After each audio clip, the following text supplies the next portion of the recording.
Andy, my dude, have you heard of the magical website builder known as Squarespace? Ugh, not another Squarespace ad. I feel like every podcast is sponsored by them. Hey, don't knock it till you try it. Yes, okay, it is overhyped, but actually it lives up to the hype. Squarespace is like a website fairy godmother. With a click of a button, your site transforms into a beautiful masterpiece. A website fairy godmother? That sounds interesting. What makes it so magical? Well, for starters, those slick templates make anyone look like a professional web designer. Pick one, customize the colors and fonts to match your brand, and voila. Plus, the drag and drop fluid engine is so easy, your grandma could build a site on Squarespace. Well, she did knit me a lovely scarf last Christmas. Maybe website design is next. Exactly. And when you're ready to sell your Nana's handmade scarves online, Squarespace has built-in e-commerce. Add a store with one click. Get flexible payment options. Then watch those sales roll in. And when she wants to teach others her steezy scarf skills, Squarespace's new courses feature is just the ticket. Nana can set up her curriculum and enrollments and payments in a snap and become the next e-knitting influencer. Oh, wow, you really sold me with the grandma angle. Sign me up for that free trial. Just go to thenextreel.com/Squarespace and transform your site into a beautiful Squarespace masterpiece. Well, thanks, Pete. Even though it's overhyped, Squarespace actually sounds perfect for Nana's site's needs. Appreciate the warning on the ads, though. I'll brace myself next time I listen to a podcast. Anytime. Let me know if you need any help getting that site up and running.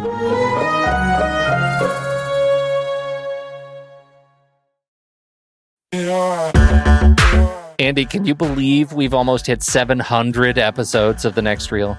I know, it's crazy. And with all the other episodes in our family of podcasts, we are well over 1,200 episodes of movie conversation. It's really pretty amazing that we've gotten to have these in-depth movie chats every week for over a decade now. And we couldn't have done it without our loyal community of film fans. Their support over the years has meant so much. For sure. That reminds me, we should give the merch store a shout out. Buying shirts from thenextreel.com/merch is a great way listeners can continue to support the show. Plus, they get to sport our great designs.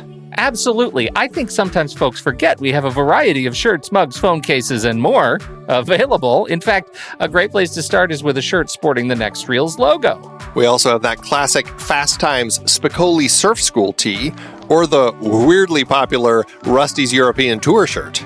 The one from National Lampoon's European Vacation. Why is that so popular? Search me, but we have sold a ridiculous number of those. I guess there are a lot of Rustys taking trips to Europe? We're always adding new designs based on movies we've covered, like our brand new design for a streetcar named Desire, featuring a streetcar named Desire.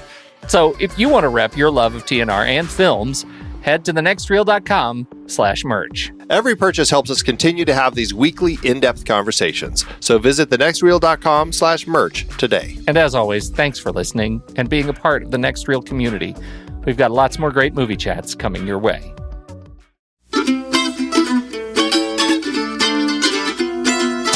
This is The Next Reel, everybody. I'm Pete Wright, and that there is Andy Nelson. Eye of the Tiger, baby. Oh, we spoil movies. Tonight on the show, a fool will be pitied in Stallone's next round in Rocky 3. Now, when we fought, you had that eye of the tiger, man, the edge. And now you got to get it back. And the way to get it back is to go back to the beginning. You know what I mean?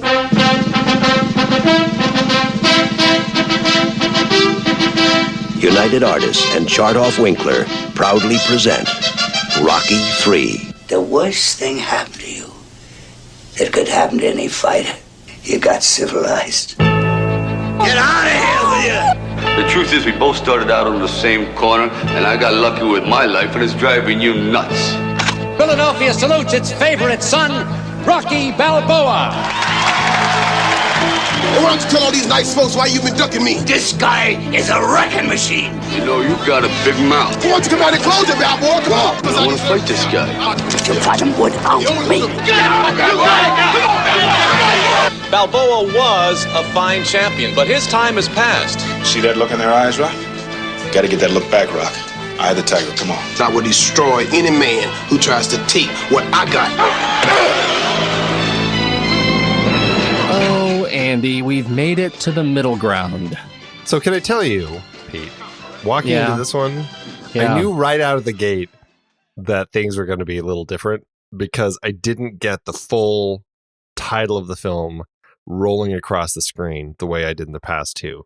I mean, it's there, but you also have the belt, or the championship belt. And so they shrank the title because they want you to really look at the belt. Oh, they want you to see that belt. And so I was like, oh, okay, it's already different. That's what communicated to you that this is going to be a dicey ride? That's right out at the very first moment, yes. I'll tell you what does it for me is the fact that this movie leans so heavily on the ground that it is so well trod already, right? The living in the land of montage, but that we open with a full 7 straight minutes of flashback montage before we get into the story. 7 minutes, Andy. Well, to be fair, part 2 had 6 minutes of the previous film's finale.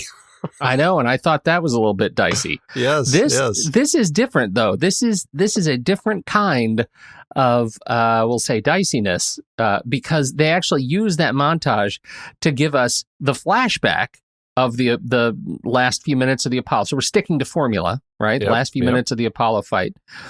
And then they actually introduce our arch villain, our big bad, our nemesis, in the first 7 minutes and show his claim to fame too, like his rise to glory in the first 7 minutes. How does this work for you as a narrative device? It was really odd. And I think I don't know if I would have realized that they were introducing our villain to us, except for the fact that I knew that Mr. T was the villain in the film. And so to that end, I'm like, once I saw him, I'm like, oh, okay, we're meeting our antagonist in the montage and we're seeing him boxing and everything, but we have no idea who. I mean, they start saying who he is and stuff, but I'm just like, it's a weird way to do that. I wasn't thrilled by that. I wasn't either, but we also do get Eye of the Tiger. Oh, do we ever? Do we ever, Andy? This takes you back. Takes you right back. Yeah, it does. It makes you want to punch stuff. Yes, or remind me of my high school marching band again. Remind me, what did you play? I didn't play anything. I just listened to them playing this song and the Rocky theme, like every game. So that's really where we are. It is an interesting way to introduce our the big bad. It's an interesting way to meet Clubber Lang, and I actually feel like Clubber Lang is a strength of this film, in that he's a big blunt instrument. He is a big blunt narrative instrument that forces action in ways that hopefully are a little bit unique compared to the first two movies. How successfully does he do that for you? Well, I think you're right. I think the thing that I found interesting, this movie weirdly felt like Rocky 1 and 2 rolled into one, but Rocky was now the Apollo Creed character, and Clubber Lang was kind of the Rocky character, except not quite. But he was still the up and coming boxer who ended up taking on the world champion. Right. In that end is kind of the way that I saw it, because we have Rocky losing to him and then coming back for victory. I guess it worked. And I liked Clubber Lang as the character that we were going along with. I thought he was actually a pretty compelling character. And you're right. He's very much a blunt instrument. And I liked that about him as a character. Like he is a junkyard dog who is just ready to attack at every turn. There wasn't any more sides to him. And to that end, I definitely appreciated that in Apollo Creed, because I felt like there's a lot more interesting stuff going on with him as a character. Mm-hmm. This particular character didn't have that. And to that end, that's where it kind of, it became less of a success as far as an antagonist in the film, because your protagonist is only as good as your antagonist, they say. So they say, and in this film, I think that's a really great point, that, you don't have to squint very hard to see this as Clubber Lang's hero's journey, and that Rocky is now the 1% jerk who is, making all his money through sponsorship and essentially what we learned, I'm not going to say rigged fights, but kind of rigged fights, that, anybody that is picked to go up against Rocky once he has the title has been handpicked to be, to lose, somebody who they know that Rocky can take. So we won't say rigged, but maybe set up, or architected, orchestrated, one way or the other. The foundation of this movie, insofar as you buy it, is that there is an institutional prejudice that is keeping Clubber Lang from being allowed to box at this level, at this like world championship level, and that Rocky is part of the problem. So it's pretty easy to look at this movie and think, God, I really just don't like Rocky Balboa anymore. Like, this is not a guy I'm attracted to. He is part of the institution that until just last movie, he himself was trying to upset. What happened to that journey? And how well does this movie actually give you an opportunity to feel anything for this guy that they're telling us we have to root for? The one thing we were told was needed to be changed. That's where it hits for me as well, because it's taking this protagonist and he's giving him the attributes of the antagonist to a certain extent. And it feels like he's kind of that Apollo Creed character now. And he doesn't have that drive like he used to have. And that was actually an aspect of the film that I thought was really interesting, kind of this theme that he was bringing up, this idea that, once you have this passion to get somewhere, and once you get to the top and get to that place, does that, by nature of getting there, kind of kill that passion and that drive, and you kind of settle in, and you don't have that anymore? And as Mick says, you've become civilized. And I think that was an interesting line, and that's something that I think says a lot about who Clubber Lang is, because he certainly he seems like Rocky Balboa in the previous two films, and Rocky seems like Creed. He is that businessman. He's doing the commercials. He's finally figured that out, which he couldn't do in the last film. Yeah, he can speak with a credit card in his hand. Exactly. And he's just doing more of that business work. And you're right. It's almost like he's not learned the lessons of Apollo Creed, and he's in this position, but he's not letting the little guy in, and he only does out of anger, really. So absolutely, yeah, and so it was an interest. I think what ends up making the film work is really the fact that there already were two films with this character, and that made us like Rocky. So we're walking into the film liking Rocky. If this film was an item that you're just looking at by itself, it's not going to work, because there's nothing to like about the protagonist. And so it can only be a part of the franchise as a success. It can't stand out on its own very well, I don't think. That is a really nice way to approach this movie, because it tries to do some things, and it puts us in a position of really not liking our protagonist, even after he's successful at the end of the movie.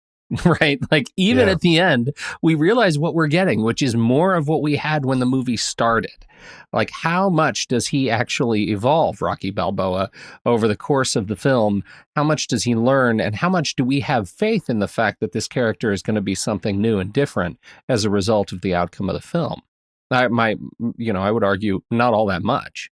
I guess the character arc in the film that we see is, he's afraid. He's afraid of losing. He's afraid of kind of failing and having people see him fail.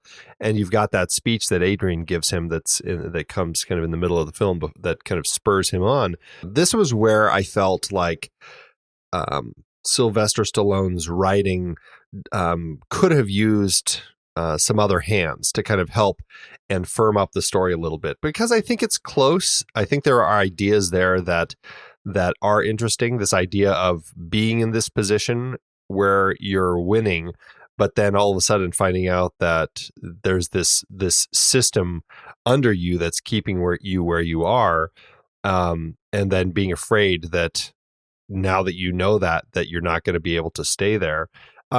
It's a really interesting idea, but I don't think it was ever developed as well as it could have been. And I feel like with some other writers on board, kind of to help clean the story up, that it could have gotten there. You see that where, when they try to build this emotional response to the fact that, to Rocky, when he learns that he too is part of that institutional boot on his neck, that he's not really who he feels like he should be. He's not the true, world champion. And I'm sorry, it's just really hard to feel bad for the guy. It's really hard. Oh goodness, I'm sorry. I'm so sorry, Rock. How's that haircut? Is that like $300 haircut you're sporting? How's that suit? He doesn't sell the sad sack very well. He does go through some transformative moments, right? I mean, we get this. I think his journey through kind of his experience with Mickey and Mickey's health is actually not bad. It's not too bad. It was an element that I thought, again, could have been developed a little better. It was interesting because I was wondering what he was going to do coming into this third film with a lot of his supporting characters, because I knew they were going to be continuing on in the films and in the franchise, but I wasn't sure. I was like, he's got to give them something so that there's an interesting part for them, so they want to continue. And with Burgess Meredith coming back as Mick, I knew it was coming. I didn't. It never struck me as strong as it could have been or should have been. I liked Rocky's reactions quite a bit to it, but I don't know. There were elements with it that I just felt like it was shoehorned in for the writing in order to make it all work. And largely, the thing that drove me nuts the most was the fact that here he is. He's kind of dying in the room. Yeah, and you have a doctor come in, and I can't remember exactly how it was, but they're like, well, if we could only have gotten him to the hospital in time. But it's like, but you never even took him. Like, you're there. You never left. Yeah, it's like, why didn't you take him? Like, and so to that end, it was a very frustrating scene for me. I'd gotten the feeling that there was some exchange that I must continue or consistently miss between Rocky and Mick, that in which they say, don't take me. I want to be here for the fight. Right. That's what I wanted to hear more clearly. And maybe I just keep missing it. It's always been there, but I never hear it. It could be. There have been weirder things. In that same regard, in terms of characters and how well they use them, we have, two more of our utility players. We have Paulie. We'll start with Paulie, who I think has probably the best introduction in the film. And before anybody starts speaking, this has the look of a film that I'm really interested in. Yeah, I completely agree. It felt like it felt like a scene from the original Rocky. It felt like a gritty 70s scene that could have been right out of 1976. And we get we actually get a little vignette of a performance here that I think demonstrates exactly who this character is in a wonderfully kind of interesting way. We get Burt Young, doing his little slightly stumbling, sweaty, drunk act, and he sells it. He looks great. You really get the feeling that he is second fiddle, and he doesn't even have to open his mouth, right? He doesn't have to open his mouth. And then when he does open his mouth, that conversation with Rocky in the garage and they start boxing each other is just so overwrought, and playing for the quick laughs in a movie that just doesn't merit them.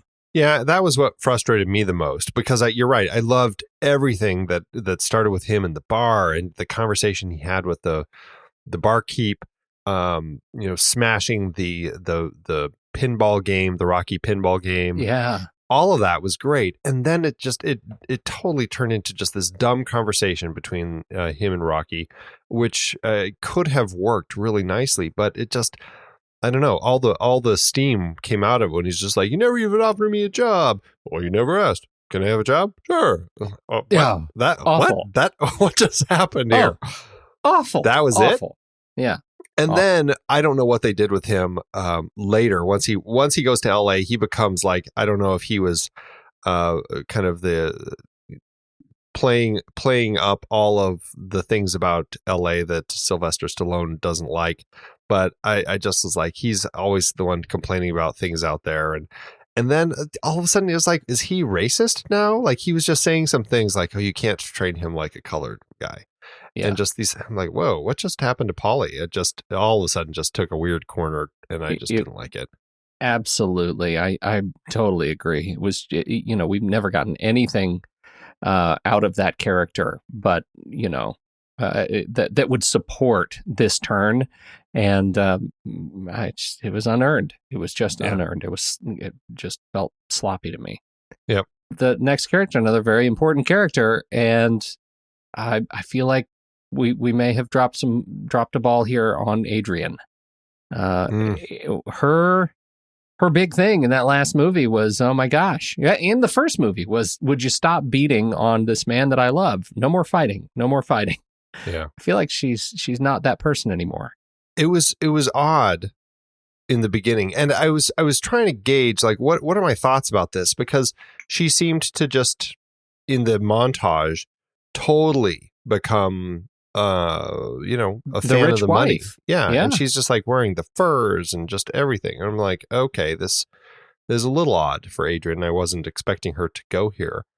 And I don't know. I guess in my mind, I'm like, well, I guess she got used to the life and kind of just it became easier at that point for her to dismiss the fighting and how the money was getting there. Mm-hmm. So I don't know, because even when she comes to the point where she's giving her speech, I mean, last time it was win, that whole thing, and this time it was really that whole don't be afraid sort of speech. And I don't know. I guess it worked. It made sense to be coming from Adrian, but it didn't have the punch that I wanted it to. And I felt like, from there, it just goes on and on. These opportunities to have wonderful sort of experience with this, with this couple, how this relationship could be, torn, clawed, wrenched at, by his job. And they never really went there. And I thought that was a missed opportunity at almost every turn. Yeah. So let's talk a little bit about our antagonists, and we'll say the first mini antagonist, the first mini boss, is one Hulk Hogan, who joins us for a stunt match. The Hulkster. The Hulkster, right? And he comes in as, what's his name? Thunderlips. Thunderlips, right? Thunderlips. He comes in as Thunderlips. Now, it's all set up to be a charity event. The boxer, world champ boxer versus world champ wrestler. And they're going to see who wins out. And of course, well, the theory goes that once this giant wrestler gets a hold of that tiny boxer, match is over. So we'll see how it goes. And then the scene completely comes off the rails. I felt like this was a high jump, low ceiling experience for me. And I'm not sure if it's just me aging out of fun.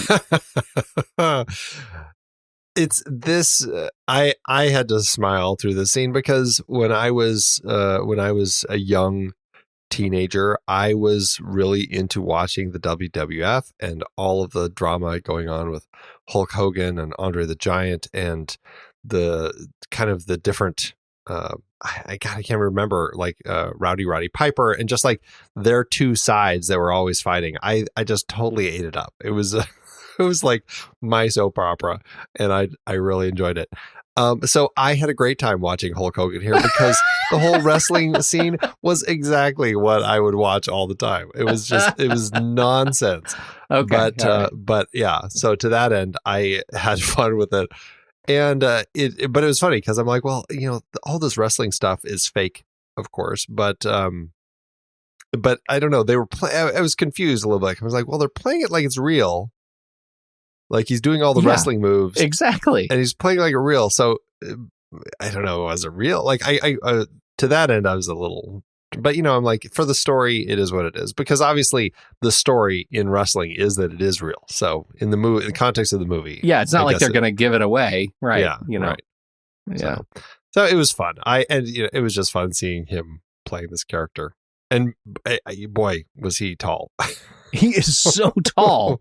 He is huge. Watching, Balboa go up against this guy, and when he takes the gloves off and he starts fighting and doing the street fighting, and then Balboa picks him up and throws him out of the ring, and I mean, it's just so over the top. And I've never really been a fan of wrestling, so this always felt like it always felt ridiculous to me that this should have been stopped. If they're going to sell it that it's real, then it should have been stopped by authorities far before it actually was. And so when he comes around at the very end and says, that's a job, right? Oh, well, how about that Polaroid? I found myself really, I found it really disappointing and kind of ridiculous, but that's okay, because that's all we get of Hulk Hogan. This is kind of a new thing for him. We hadn't really, he was just on the cusp of making it big.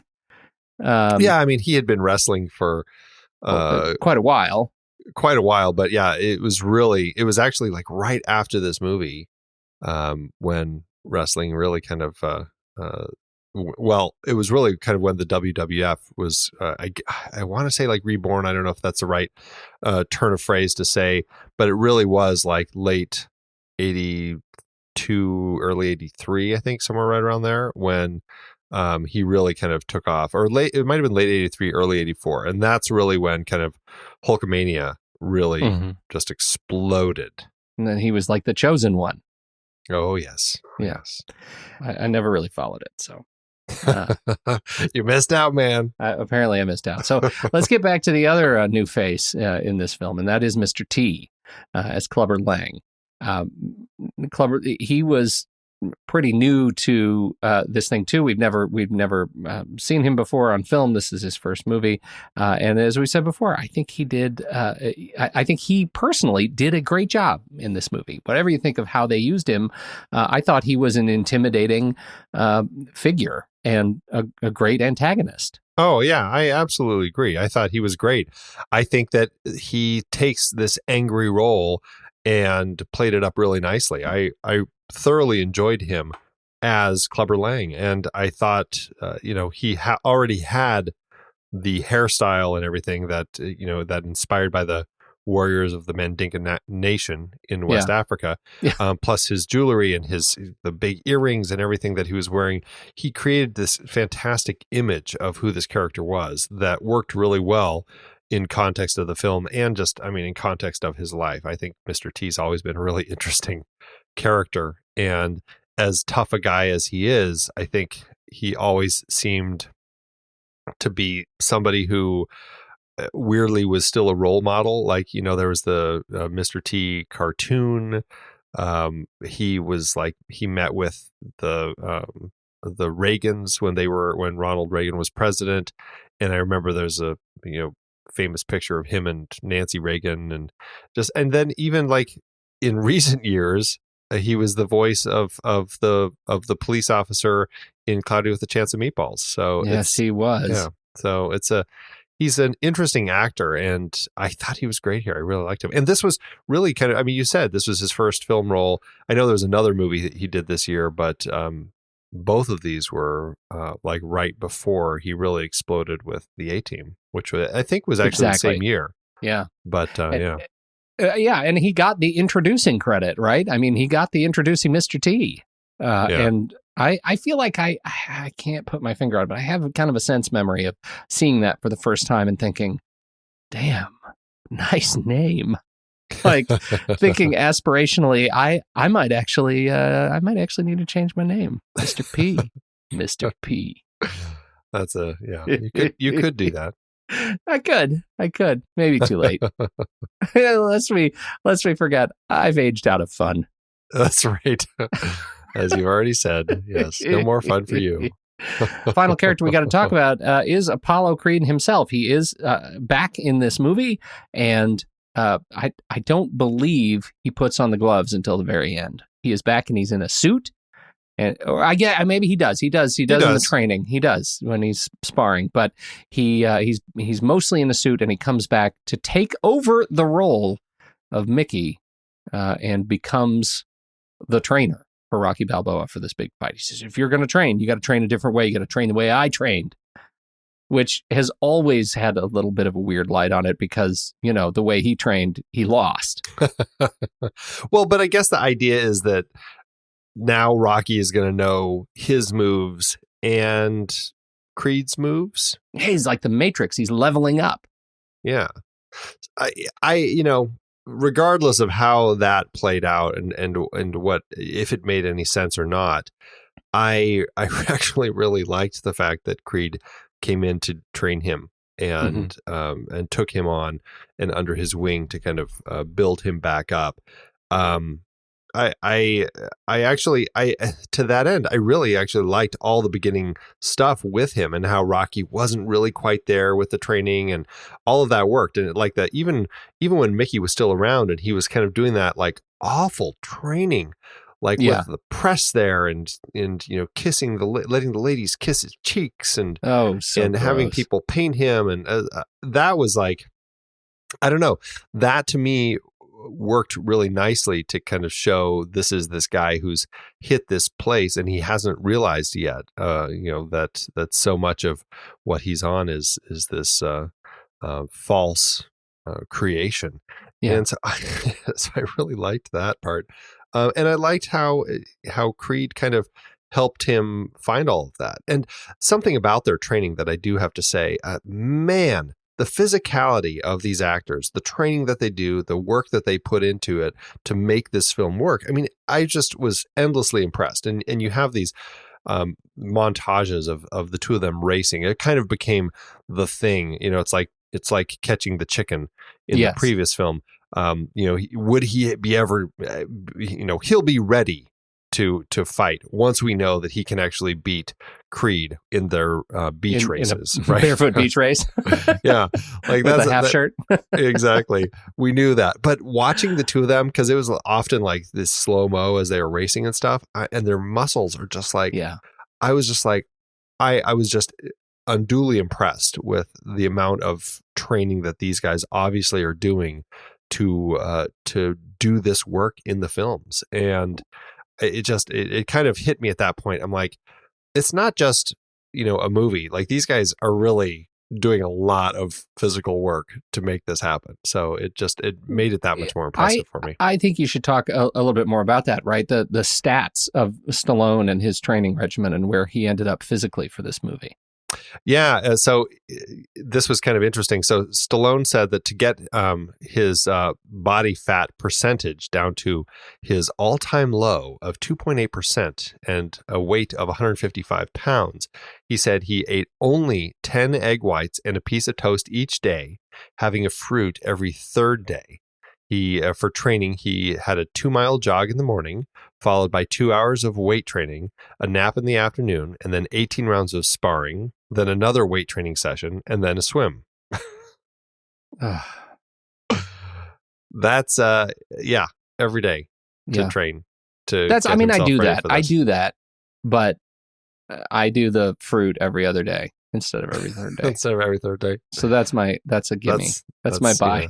Yeah. There's a picture that we should post in the show notes that Stallone posted on Instagram from a behind the scenes picture, and it shows Rocky.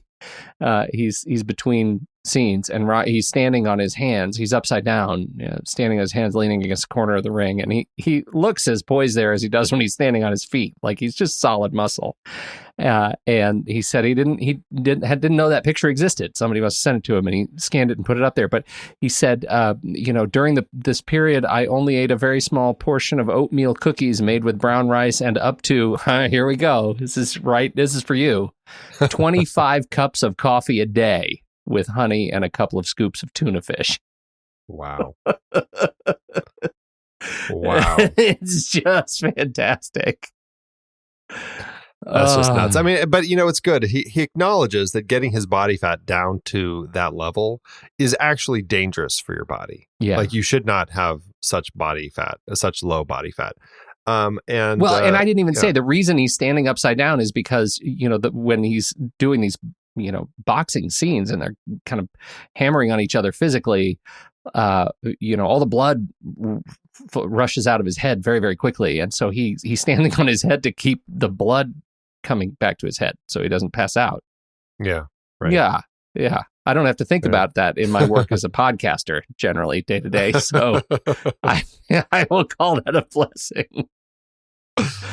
Oh man, that is a lot of work. Yeah. That crazy. he puts in. So, and the last thing that I want to say about Apollo Creed is he really needs to just at least get a new slogan for Rocky, because it was too obvious, tying into the song Eye of the Tiger. Yeah. Because Right. I was like, is he going to say Eye of the Tiger like in every scene, every time he sees Rocky? Because it really felt that way, and it got almost to the point where it was ridiculous. Well, he's a promoter, and he knows that, part of retention is repetition, Andy. I think he's a promoter for Survivor. Yeah, exactly right.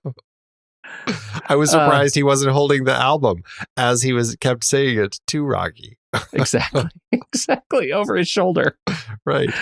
Oh, come on, Rock, you're a survivor. You got the eye of the tiger. You're a survivor. Let's talk a little bit about the final fight, the final Clubber Lang fight. The second movie, I think, we talked about just how much had changed between the first and the second movie, and what a delight it was to watch these actors pound on each other, and how much better it looked, and how much better it was shot and cut. Right, it was beautiful, right. And the slow motion they used was just wonderful. How did this final fight here hit you in 3? It worked. I actually really liked it. I thought that there's it was well. I guess what I liked about it is that Rocky had a plan and put it into action, and it was a surprise plan even to his team. But to that end, I also was like, well, I mean, I feel like he would have talked to them a little bit about what his plan was, because they seemed to be completely taken aback by this. But I did like that, and I liked that it built to that, and I liked that it felt like there was an element of the Rocky that we knew from the first couple films, who is this thick-headed guy who would just kind of keep steamrolling ahead and wouldn't stay down and wouldn't let the fight end. I thought that was actually an interesting element to the fight, and that he was, he had this idea to kind of just have Clubber Lang tire out, and to that end, I thought that it worked. Was it shot in any way that stood out that was different for me? The only thing that I can think of that really stood out was the fantastic close-ups that you have of the two actors and the two characters as they step into the ring right up to each other, and the camera's just so close on both of them, and they're just like, in kissing distance, but it's just they have that look of kill in their eyes, and I just loved those the 2 times we get those close-ups. They were just fantastic. And I think I think they did some interesting things around their long shots too, and it allowed you to really showcase some of the tricks that Apollo showed them. I mean, they're these wonderful sort of circular dancing sequences. Yeah. It really is almost balletic the way they dance around the ring with each other, and I found that really interesting to watch. It was compelling to watch, and I think they cut it together nicely. Again, I didn't feel like I was getting lost. I don't feel like we got any of that sort of level up of the actual presentation of the fight. It looked great, but it didn't look so great that it stood out to me like the second one did over the first. It looked like a variation on a theme, and it was great. I think you're right about the close-ups, though. Whatever they're doing in terms of getting the cameras closer into the ring or just straight up longer lenses, the over-the-shoulder shots I thought were quite compelling and scary. And I think the actors actually, I think they did a admirable job looking like they were truly getting walloped.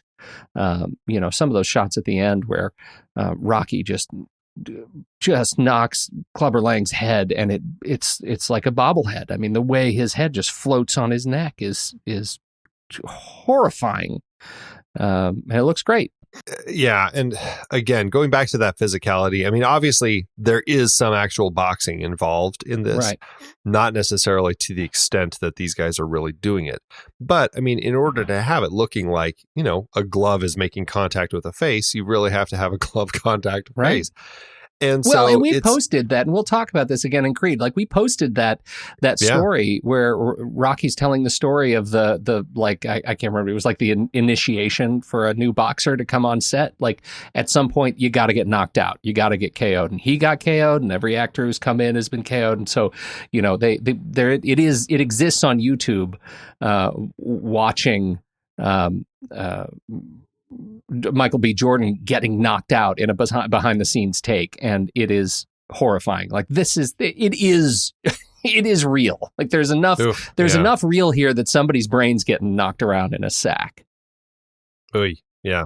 It's a very interesting thing to watch and to experience, visually, to see that happen. But I don't know. That's something with boxing films, where I'm watching them and I don't know where that line is between where does the boxing end and the behind the scenes filmmaking begin, It just all looks like boxing to me. Yeah, right. And I'm always impressed because I'm like, I feel like they're really boxing. And, I feel like, Mr. T and Sylvester Stallone are really trading blows in the ring. But I just don't know, where that's cut off to the point where they can say, okay, cut. Okay, now we're faking this. Let's do this to fake this, because they never look like they're faking it. No, they don't. That is true. The final scene after the big fight, after Rocky wins, we go into a little coda. Yeah, it's interesting. I wasn't expecting that because you talked about how formulaic this film is, following the beats of the previous two films. We have the freeze frame at the end of the fight with Mr. T, or with Clubber Lang, as he wins. But then all of a sudden we're back, and now we have this as kind of this coda, as you said, with Creed and Rocky. And because Rocky had promised Creed kept saying, oh, you gotta give me one thing. He's like, what is it? Don't worry about it, you gotta give me one thing. And this is what it was. He wanted a chance to fight with him again. Weirdly, I watched this, I'm like, oh, this is odd. I don't know where this is going. I don't know if I really want to watch another fight. And then it ended as they both take their first swing. And I'm like, oh, okay. That worked for me. It did. I really liked it. I did. Oh, I love it. I'm so glad that it did. It's a gimmick, right? It's a gag, but I have to tell you, I really liked it too. Yeah. After that, as it freezes, it goes to a painting. That painting is by artist Leroy Neiman, splatter paint of Rocky and Apollo. Who's in the film? There's a painting of Rocky in that gym that he has where he's working out earlier, that Leroy Neiman also did, and he was the guest ring announcer in the film as well. That's right. Let's talk about some other art, can we? Sure. In the film, we got to talk about the statue. Yes, we do. So this is interesting. Yeah. This is a real thing. This statue, it's the Rocky statue. It is in the film. It is located at the Philadelphia Museum of Art at the top of the stairs. These are the Rocky stairs. It was put there for the film. It is 8 feet 6 inches tall, cast entirely in bronze. It sits on a large pedestal that makes it even taller. It's 2,000 pounds. And in using some fat art words, I'm going to tell you that it is in the classic contrapposto pose. And I'm going to do that and not say anything else. And so that way you'll think I know what I'm talking about, and really I don't. The inscription of the statue says, "Thunder in his heart, the character who represents the courageous spirit of the great city of Philadelphia and the brotherhood of its people." That is inscribed below the statue. Now, this is by A. Thomas Schoenberg. Sylvester Stallone was a fan of Schoenberg's work and called him and asked him to do this for the film. He had a license, Schoenberg, to do 3 identical statues. And one is obviously had its journey in Philadelphia. The second one is in the San Diego Hall of Champions Sports Museum. The third wasn't cast until 2006. This final statue, it never actually sold. When they started trying to sell it, they set the price at $5 million. It didn't sell. It went down to 3, went down to 1. It never sold, and is still available for purchase in excess of just over $1 million. In addition, they made 8 bust-only statues of Rocky's head from the same mold. 8 of these are 80 pounds each, 26 inches high. Now, when the thing was placed on the steps of, at the top of the steps of the museum, it turns out the community was not happy by this. They weren't happy about this at all. And so they wanted straight up rid of it and said some kind of funny things about it. Now, of course, Rocky, when they wrapped up the shoot, right, Stallone left it there as a gift to the city of Philadelphia. And so, the city commerce director came out and said, "This is fantastic." He said Stallone had done more for the city's image than anyone since Ben Franklin. Wow. Those are some big words. Apparently, cultural and museum officials were not so pleased. They saw it as a movie prop. The public started writing letters to the newspapers and the art commission, tons of mail, all of them saying we don't want the statue there. Some said we love the statue. Most of them said it's not art, it's a prop. Put it near the Liberty Bell. One writer submitted, dump it in the Schuylkill River. Wrote another. They just were not crazy about this statue being right there. And yet the statue kept getting press, right? It was in Trading Places. It ended up in Philadelphia, the Tom Hanks movie. I mean, it became a movie prop in many other places.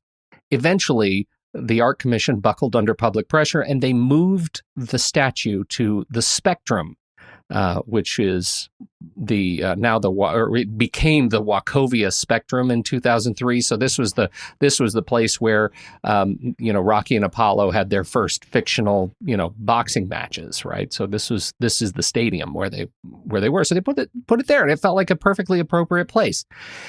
Well, and then of course, the Spectrum was torn down. So what are you going to do with the statue?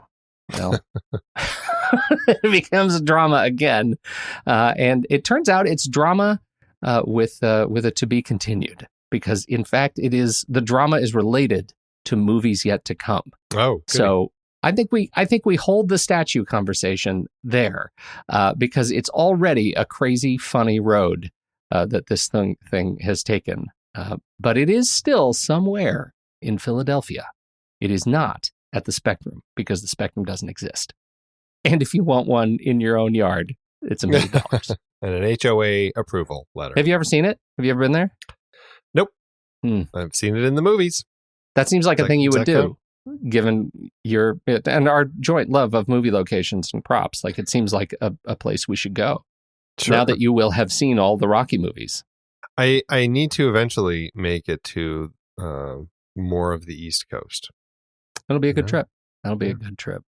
Tony Burton, we've been seeing him in every film so far. He is Apollo's kind of trainer who's been helping him, and in this film, helping train Rocky as Tony Duke Evers. I was looking at kind of his filmography, and I'm like, oh, he's been in a lot more than I realized. He sadly just passed away about 3 years ago now. But Assault on Precinct 13, he was in that with John Carpenter, and he was in the Shining, which I had no idea, and I can't place his character. He was Durkin, and I can't remember who Durkin is, but he is in The Shining. So I'm going to have to go back and look at that one again. So, very interesting.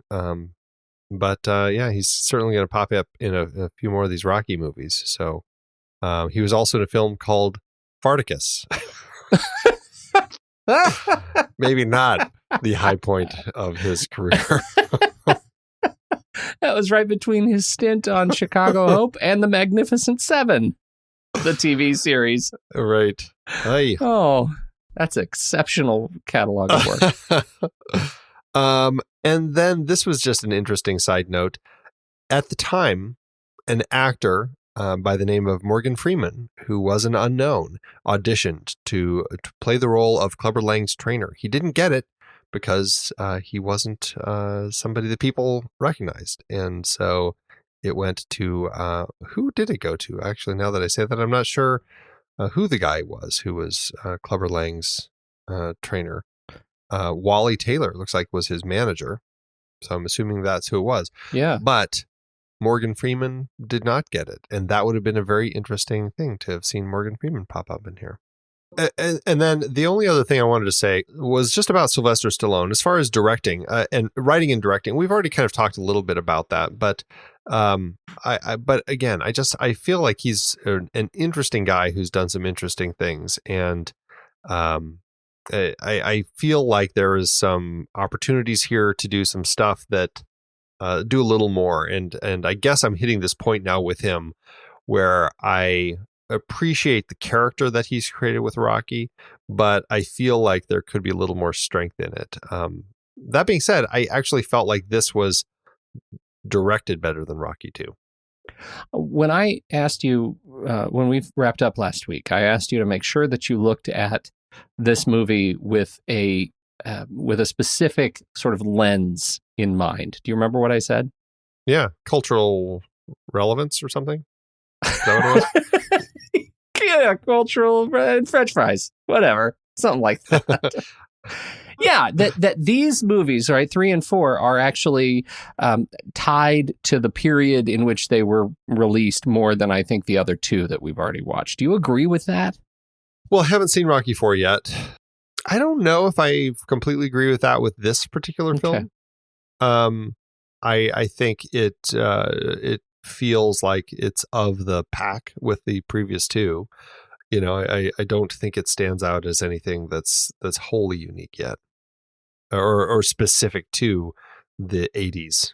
I guess I have a particular sensitivity around, well, first of all, I think Mr. T and Hulk Hogan are icons of the period that fit a sort of special place. The way they move, the way they act, the way they look, and that stands out as kind of a relic of the 80s for me. But also the hair, the clothes, the products that they're pitching, the furs. I mean, those are things that I think are relics of a period of our youth. And I think that I can sit back and watch the Rocky 1 and Rocky 2, and they feel like sort of period pieces of their time, but I don't think that they hinge so much on the caricature of the period the way this movie does, the way it strikes me. I think number 4 strikes me even more so in that light. And I'm maybe this point will make more sense to you once you see both of them, and maybe it'll help me make my point more clearly. I don't know, but right. That's kind of where I'm sitting. Okay. Well, I look forward to having that conversation again next week. Well, let's talk about the music then. Oh, Bill Conti. Bill Conti's back. He's still doing it. Still doing it. Now, the music, it's still the music. I think that I had two comments on the music. One of them you and I share, I know.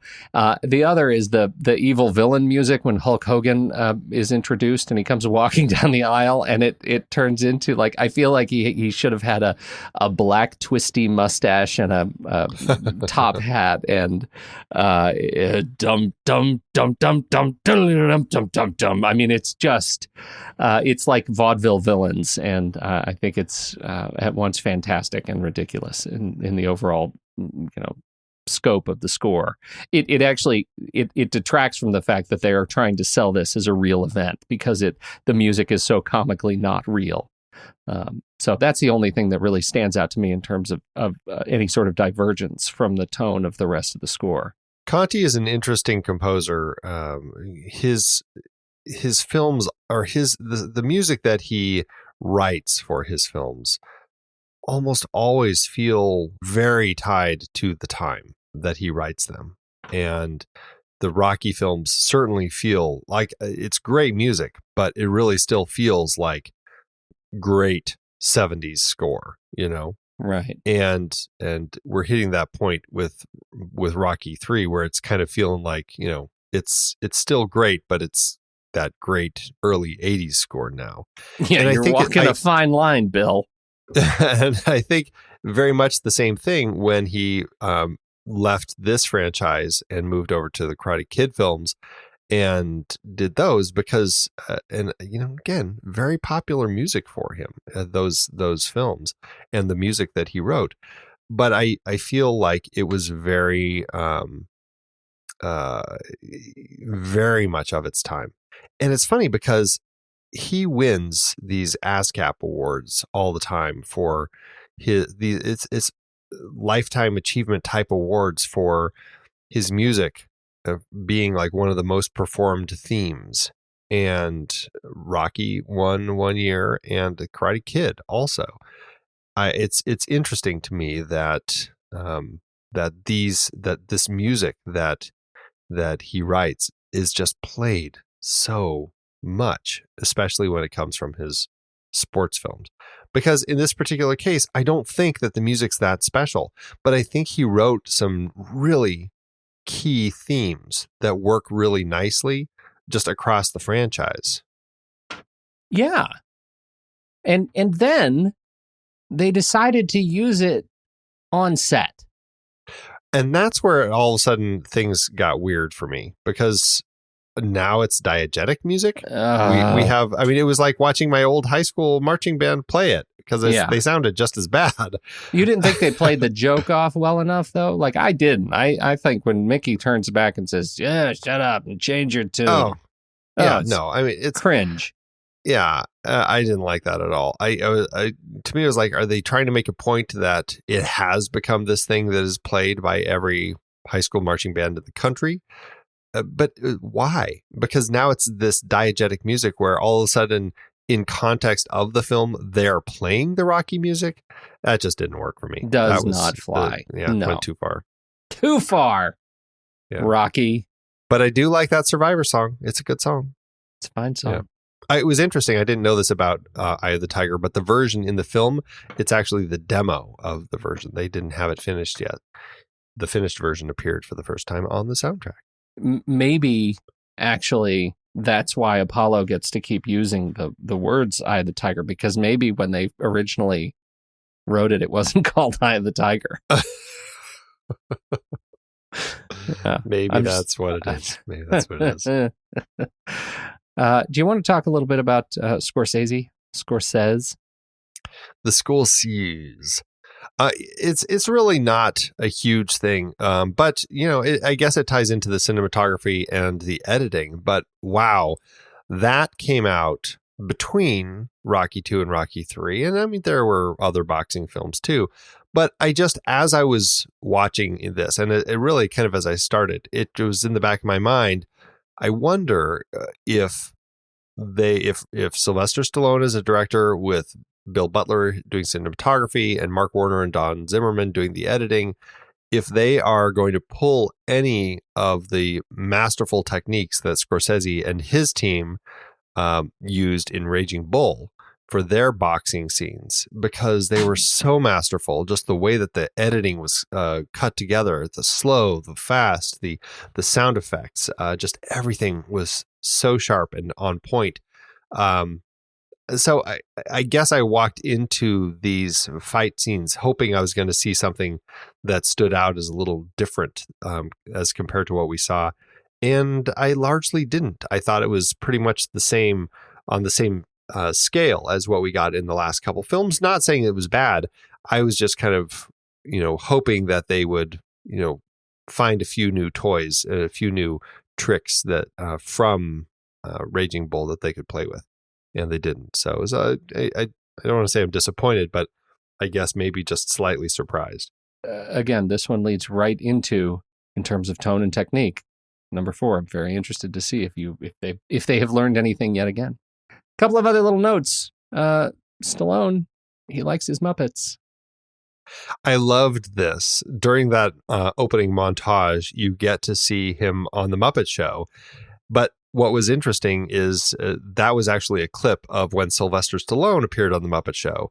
And what was great is that Jim Henson actually redubbed his lines as Kermit the Frog, announcing that the guest was Rocky Balboa. How awesome is that? That is so awesome. Oh, Rock. Yeah. And did you ever play the Rocky video game? Did you ever have a Coleco? I never had a Coleco, but I had friends who did. I wouldn't be surprised if I played it. I know I played a variety of boxing games when I was a kid, and I don't know why I wouldn't have played this one. It was called Rocky Super Action Boxing, released in 1983 on ColecoVision, as you said, and you could play either as Rocky or Clubber Lang against the computer in a one-player game or against each other in a head-to-head two-player mode. It's like Knockout. Yeah. I never played this one. I can't say for certain if I did or not, but I feel like I probably would have. You're the kind of guy who would have, is what we're saying. That's what I'm saying, yes. All right. Well, you learn a lot about a guy by his boxing preferences. How'd it do in award season? This was a film that had 2 wins and 8 other nominations. Largely, the nominations were surrounding the Survivor song, "Eye of the Tiger." At the Oscars, that's gotta sting. It really does to a lot of people. No, at the Oscars, the Golden Globes, and the BAFTAs, it was nominated for Best Original Song. At the Oscars, it lost to "Up Where We Belong" from An Officer and a Gentleman. The other nominees included "It Might Be You" from Tootsie, "How Do You Keep the Music Playing" from Best Friends, and "If We Were in Love" from Yes, Giorgio. I have listened to all of these now because I was curious what it lost to, and I hadn't heard of those last 2. But "It Might Be You" from Tootsie and "Up Where We Belong" from An Officer and a Gentleman are certainly big, popular songs.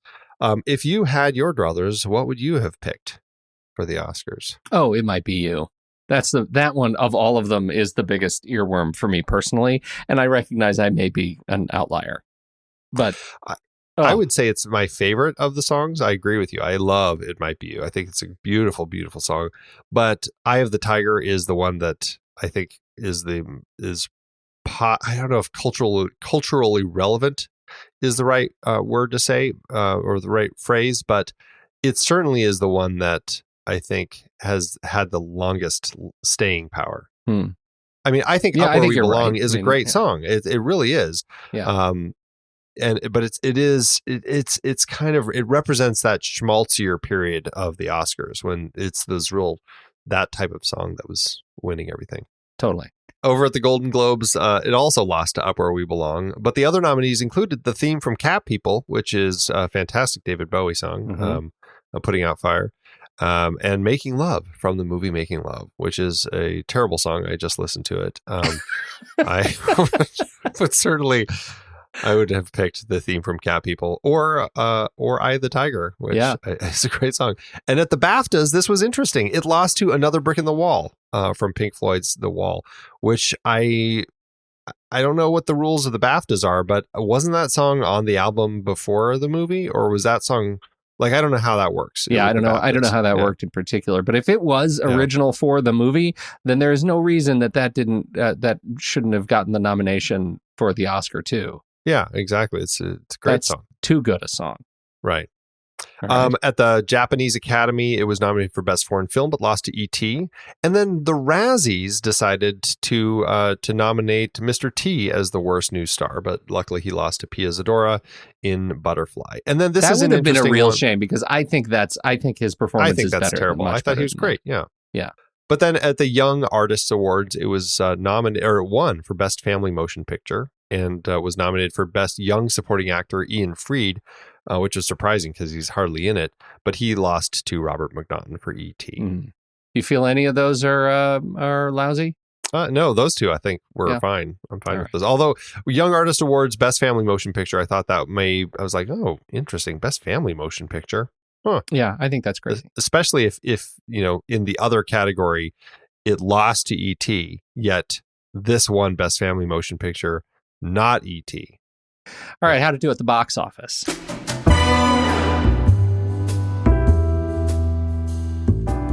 Well, Stallone's budgets just keep going up in this franchise. For number 3, he got a whopping $17 million, or $42.3 million in today's dollars. That is more than double the budget of the last one, showing that people were still falling for the franchise. The movie was released May 28, 1982, opposite the horror thriller Visiting Hours, easily taking the number 1 spot at the box office. That lasted for all of a week, though, as Star Trek II beamed in the following weekend and E.T. took over the weekend after that. That being said, it stayed in the top 10 for almost its entire theatrical run and ended up the 4th highest grossing film of the year, bringing in $125 million domestically and just under $145 million internationally, earning a total of about $672.3 million in today's dollars. That means this film did better than its predecessor, coming in with an adjusted profit per finished minute of $6.4 million. It's kind of amazing that it actually performed better because it's a movie that feels like the heart falls out of it in a number of places. I think it is a lesser movie than the one before it, but we'll see. Maybe you disagree. Well, you have people dying. Heart literally fell out. Some people say. From poor Mickey. What do you say we rank it? Well, let's do it. Head over to flickchart.com/thenextreel. You'll see all the movies that we've talked about on this very show. And then when you swipe over to show notes and you tap the word Flickchart, you can add it to your very own catalog. Your very own catalog. Spin up a Flickchart of your own, and let's see how it stacks up to ours. First up, Rocky III or Romeo and Juliet. Here it is. My new favorite. Rocky III, please. Okay. All right, I'll give it to you. Really? I'm surprised on that. I would have assumed you would have fought harder for the Bard. No. Okay. No, I'm not gonna fight it that hard. Rocky III or Raise the Red Lantern? Raise the Red Lantern. For me. Yep. Rocky III or Sympathy for Mr. Vengeance? I'm gonna take Sympathy for Mr. Vengeance. Me too. Rocky III or Sweeney Todd, the Demon Barber of Fleet Street? Hands down the Todd. Yes, indeed. Rocky III or High Noon? I'll take High Noon. High Noon. Look at this, Andy. I Just know. look at it. Rocky III or Mad Max? Oh, Mad Max. Mad Max, please. Rocky III or Oh Brother, Where Art Thou? And Oh Brother. Oh Brother. They sure made that one easy. Rocky III or The Girl with the Dragon Tattoo, New Me? New Me, please. New Me. Rocky III or The Lion in Winter? I'm going to take The Lion in Winter. Yeah, I'll take The Lion in Winter. Well, that puts Rocky III smack dab in the middle of a chart, 195. Look at that. That may be our new middle. 389. It just might be. All right, Andy. Well, that is a fascinating landing spot, especially because I don't know why it surprises me that it landed almost in exactly the same spot on my own Flick chart. Before I spoil it, how'd it do on yours? Yeah, it was pretty close on mine, too. It landed at 1904 out of 4,092, which is about a 53%. Very close to the middle. Yeah. Very close to the middle. Out of 1,056 movies on my list, it hit 509. That's a 52%, just a little bit better. And if I'm to go by the algorithm for letterboxd.com/thenextreel, that should be a 2.5-star rating. And I'm going to stick with that, but I will give it a heart. It is still Rocky.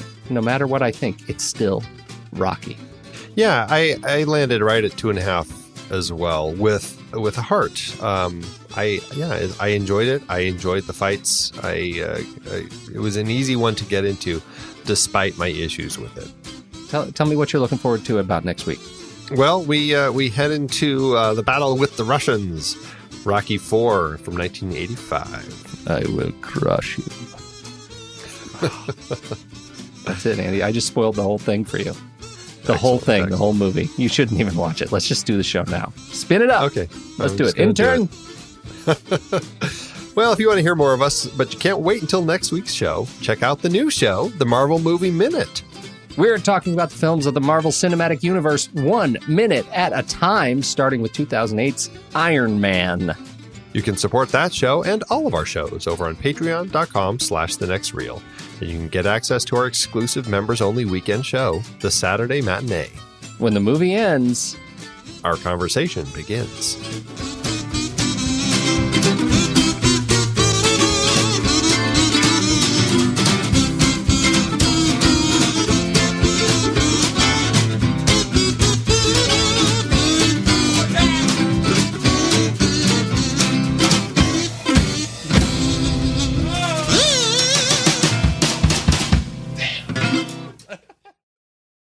The kids have spoken, Andy. Oh, yes, they have. God, I love these kids so much. I want to have, like, if it weren't super creepy, I want to have a kids meet up and watch party with just these kids who review movies on commonsensemedia.org. We'll just meet up and we'll just watch. Creepy. Is it a little creepy? I don't know. Creepy, yeah. We're gonna put a pin in that and we're gonna workshop it. But for now, the kids have spoken on Rocky III. And indeed, yeah. What do you have? Would you like to lead us off? Sure. I've got a 15-year-old. This is the Joe F, who actually I read from last week. The Joe F thinks that this movie is for ages 8 and up and gave it 4 out of 5 stars. Says Rocky III, From Rags to Riches. Rocky III is the section in Rocky's life when everything turns out amazing due to his hard work and courage during the rematch with the champ. This movie shows what it is like to have everything rather than to start out with nothing like the previous movies. This movie, however, has more action than drama than the previous two and will be acceptable to kids 9 and up. This story tells us about how Rocky turns into a civilized fighter and loses his eye of the tiger. This movie introduced the world to Survivor's Eye of the Tiger. This title contains positive messages, positive role models, and drinking, drugs, and smoking.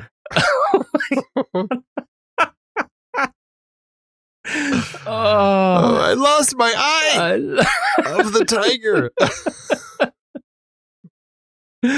Oh, dear. Well, mine is, I think, as impactful, though more succinct. It's from Kid, who is 9 years old, who did not actually rate this for any particular age. I guess that means this is an all ages experience, but it is a 5-star. This film, says Kid, is good. This is a nice film, but bad because fighting and is bad. Try that. Let's just do I don't know how to get the cadence on that one. That's first time I read that out loud. Let's try that again.